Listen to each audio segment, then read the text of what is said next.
Mark reminded me that Albert Einstein once said, "You have a choice. You can live as if nothing is a miracle, or as if everything is."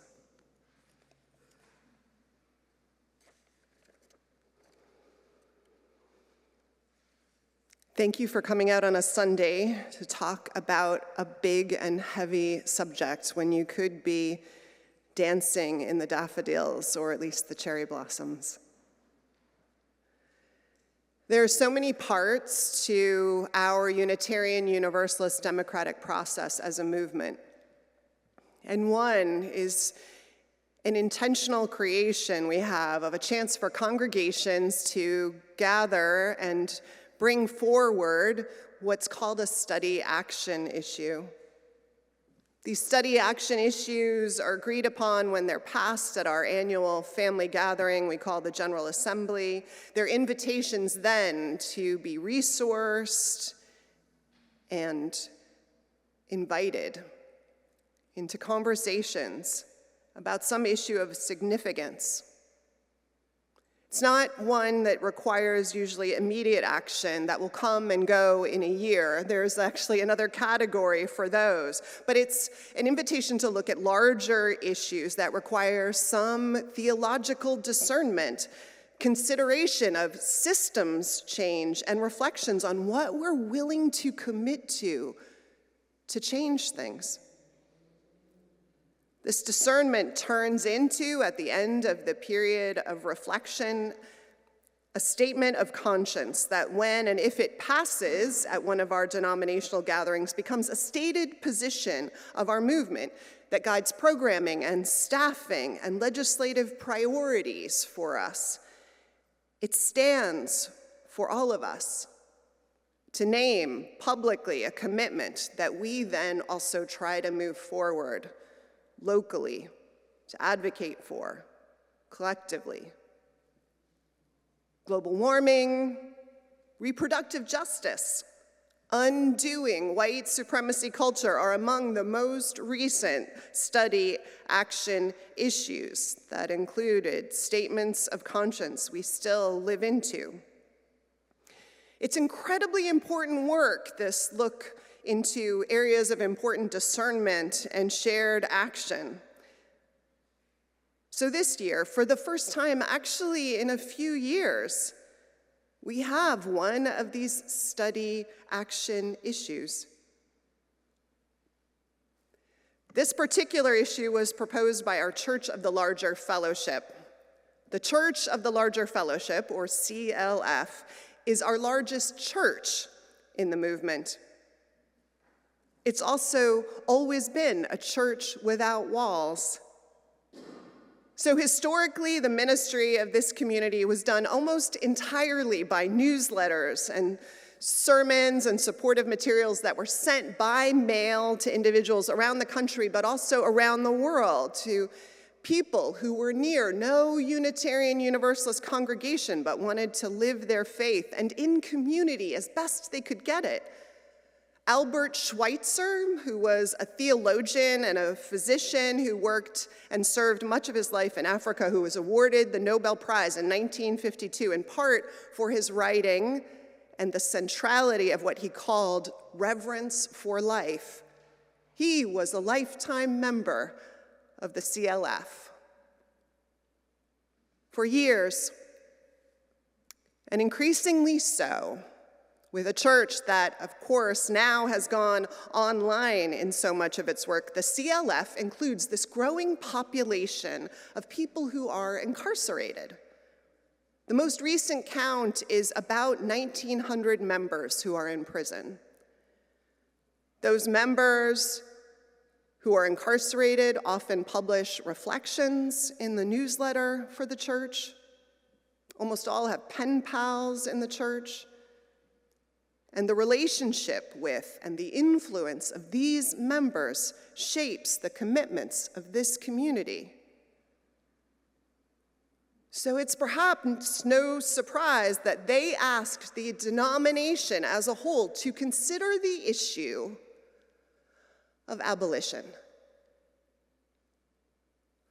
When I first heard the word abolition, I thought of slavery, and I think rightly so. I don't know how many other people's minds went there.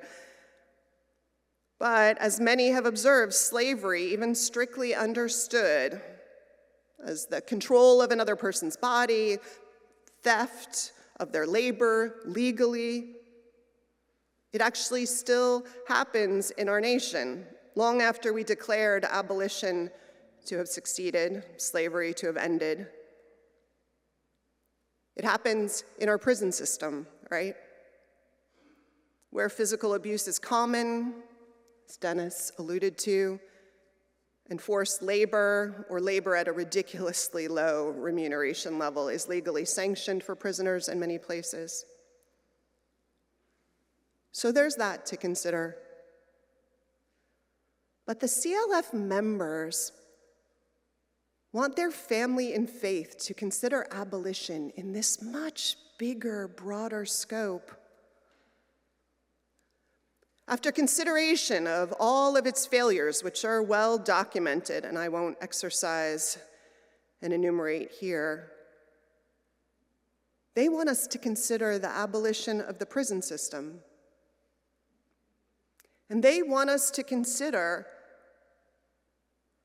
what it would take to do that, and who we would have to need to be as a nation to make that possible. Once you get started, you see how what they're asking is impossible. But then isn't everything until we're determined to do it. I think if we dig deep, we all know spiritually, as Mark so beautifully reminded us in his gorgeous reflection on his own spiritual journey, to some kind of forgiveness, some generosity of heart, letting go of the desire for punishment.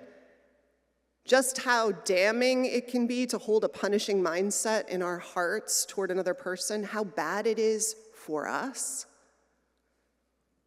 We, as he also alluded, we Unitarian Universalists also know it isn't who we are theologically,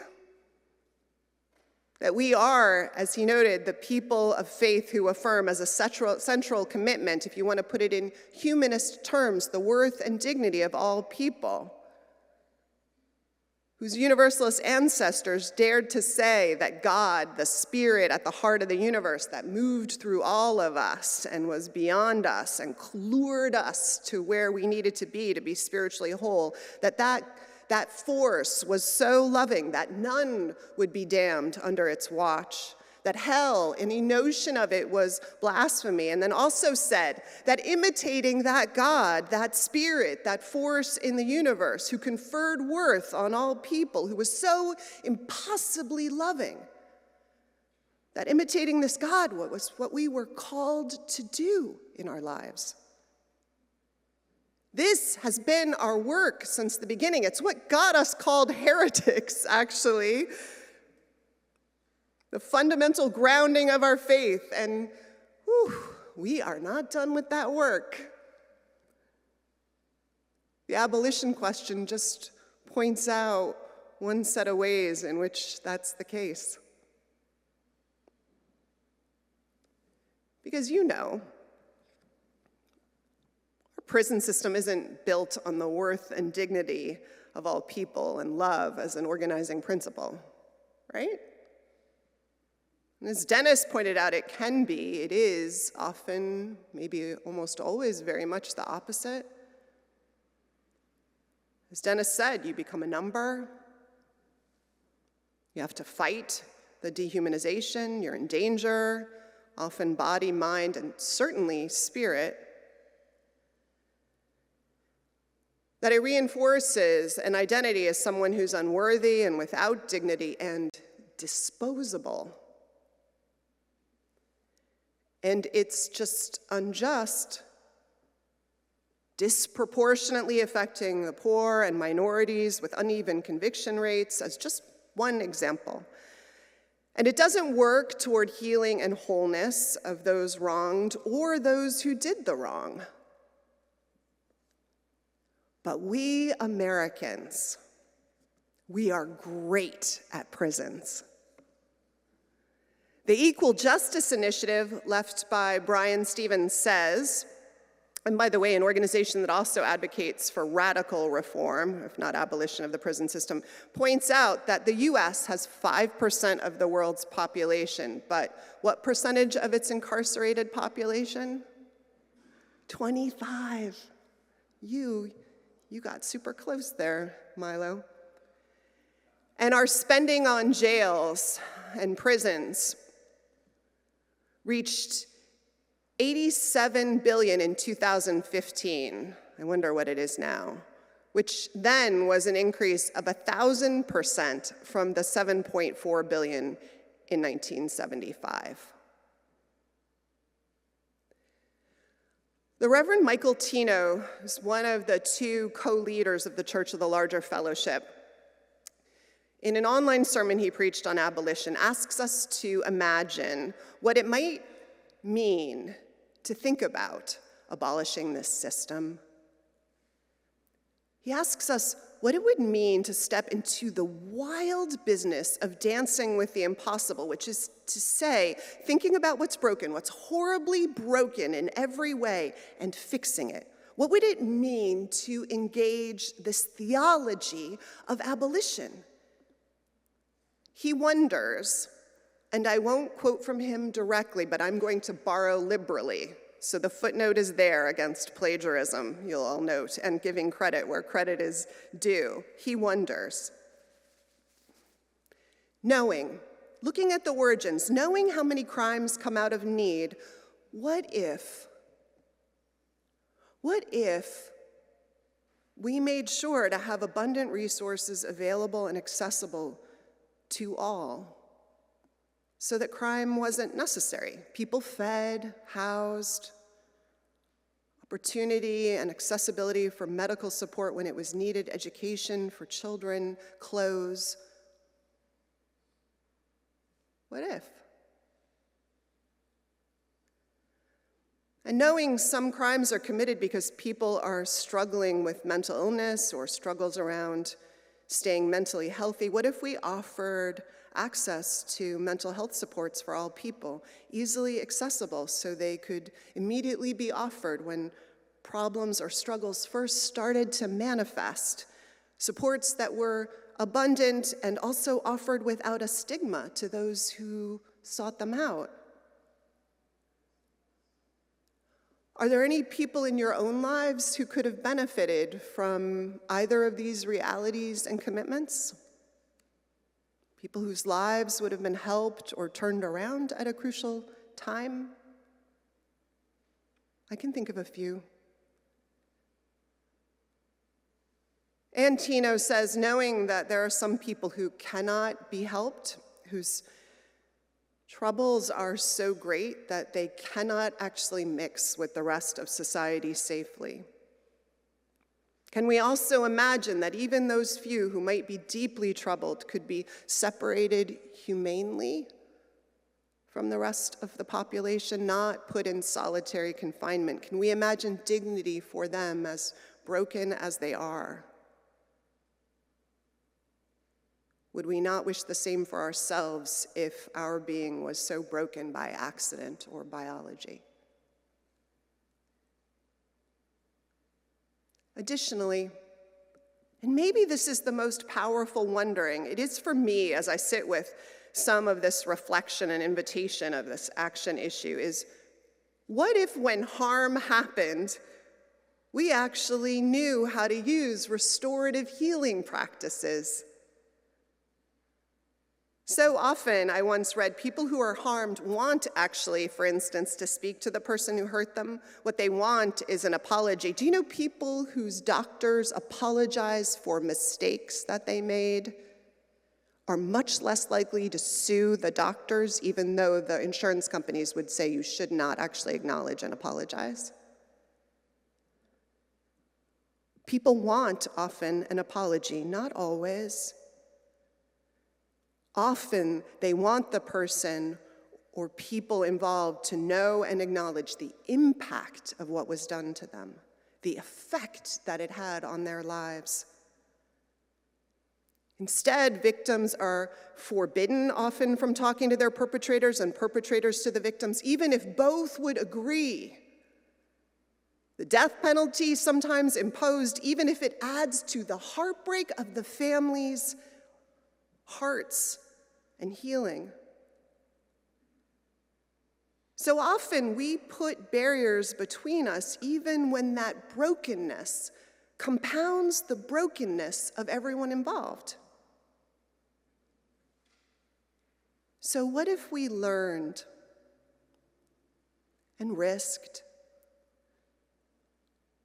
to practices aimed toward accountability and healing, and chanced more often that the wrong was an act, not a person? The same benefit of the doubt we would want, and studies have shown so often give ourselves.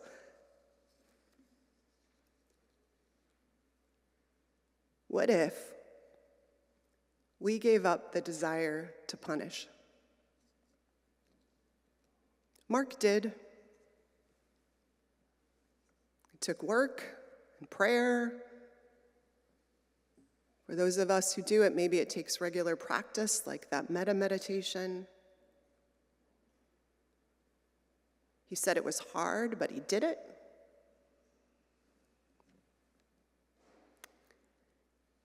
And it was better for him to do so. And Dennis will tell you straight out that he did some dumb things. But worse things could have happened to him in the place that he was sent to atone. That he was sent to learn. That he was sent to heal. No, the place he feels lucky to have come out of to start again, and we're lucky he did. Able to make people laugh and do his own part of healing the world. Dumb shouldn't mean done, right? And being a convict shouldn't be the only identity you get to keep after a mistake, even a big one. But as you all know, in this country, when you do certain things, you get an indelible mark on your life. We deny you the right to vote if you're a felon. You have to check a box in many places when you're applying for jobs to identify yourself as a felon, or even in some cases with unexpunged smaller crimes. And all of this reflects a worldview or a theology, as Reverend Tino points out, that doesn't see the person who commits a crime first as a human being, first as in relationship to others, to us.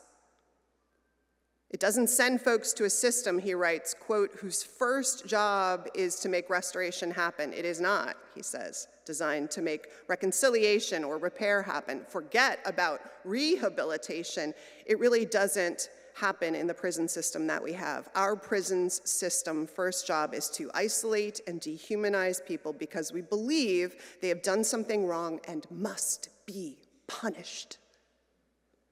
And there is a theology behind that.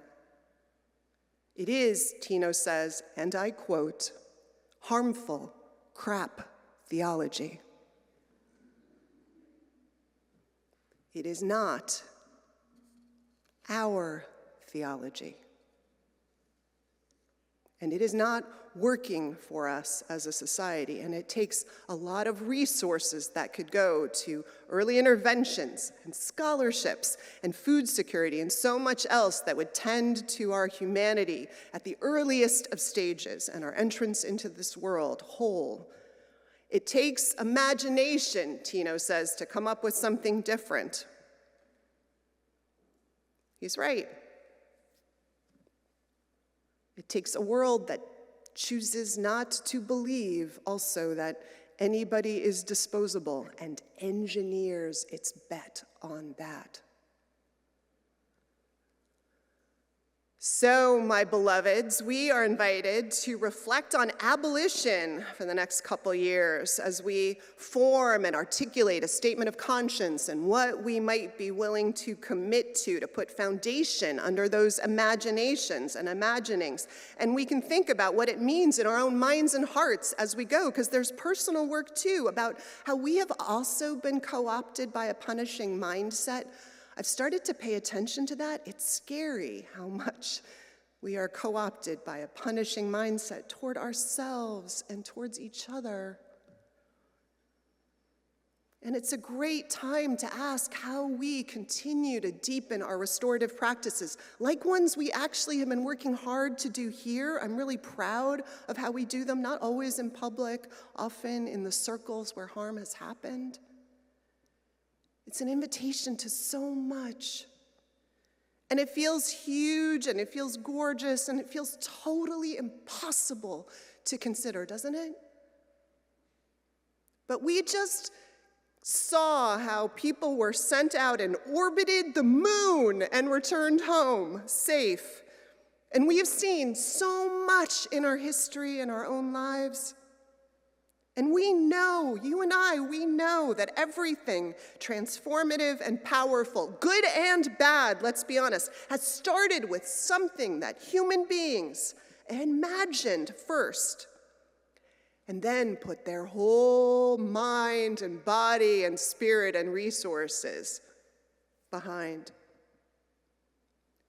And we know it can take a while, these leaps of faith, but it's our work, isn't it, to take leaps of faith if we want to leave behind a world that is markedly better than the one we inherited. Leaps of faith. Impossible dreams. That's our work. So we ask, how does a theology that centers love ask us to respond to a public theology, often unvoiced, that's based on punishment and revenge and violence and coercion and dehumanization? And we ask, how do we live our covenantal declaration that every person is inherently worthy and has the right to flourish with dignity and love and compassion? And we ask, how do we teach our children and the world and ourselves what Unitarian Universalist theological claims say about no person being disposable? And how do we bet our lives on that impossible dream? Well, blessings be upon us, Spirit of life and love, as we sit and wrestle with these sacred questions and all the others this work raises. And bless us, Spirit of life and love, in all the impossible things we decide to bet our lives to making real. I love you all. Blessings and amen.